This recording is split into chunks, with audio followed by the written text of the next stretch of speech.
Learning experience para sa Perla Spikers ang naging early exit nila sa Reinforced Conference. At para sa kanilang newly appointed team captain na si Sue Roses, malaking challenge para sa grupo na mas may patunayan sa panibagong season ng PVL.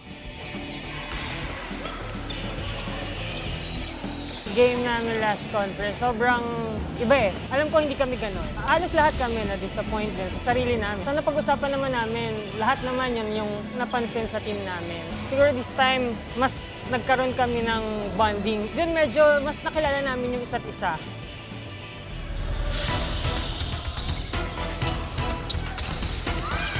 Mas solid at mas palaban na Team Perlas ang aasahan ngayon sa Open Conference.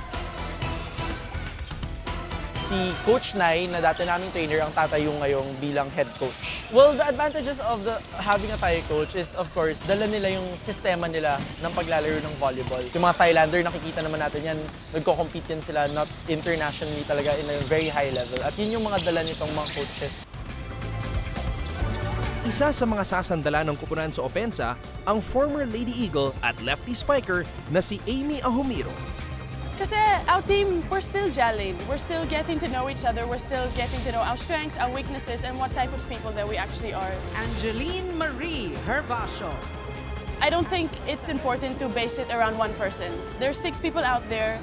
We're gonna miss C. We're gonna miss her leadership. We're gonna miss her energy in the court. But there are other people on the team who are willing to step up. And just sometimes all you need is an opportunity, and then from there you can go.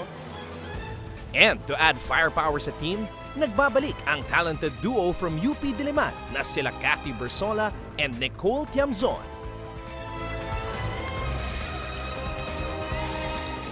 Tingin ko dito talaga sa professional league. Kailangan professional ka rin talaga maglaro.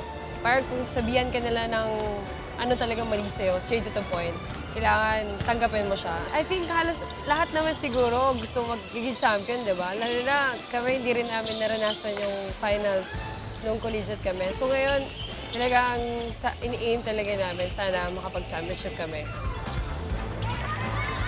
Team Perlas also toughened up their floor defense by adding ace defender Giselle Tan.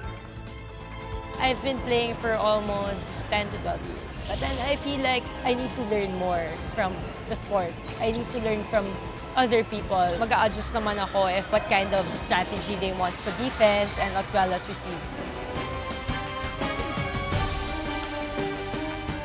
Handa na ang Perla Spikers na maipakita ang kanilang tunay na laro. Objective namin, syempre una pahirapan namin yung kalaban namin. Hindi kami basta-basta magpapatalo. At siguradong lalaban sila hanggang dulo upang makamit ang inaasam na titulo dito sa PVL Open Conference.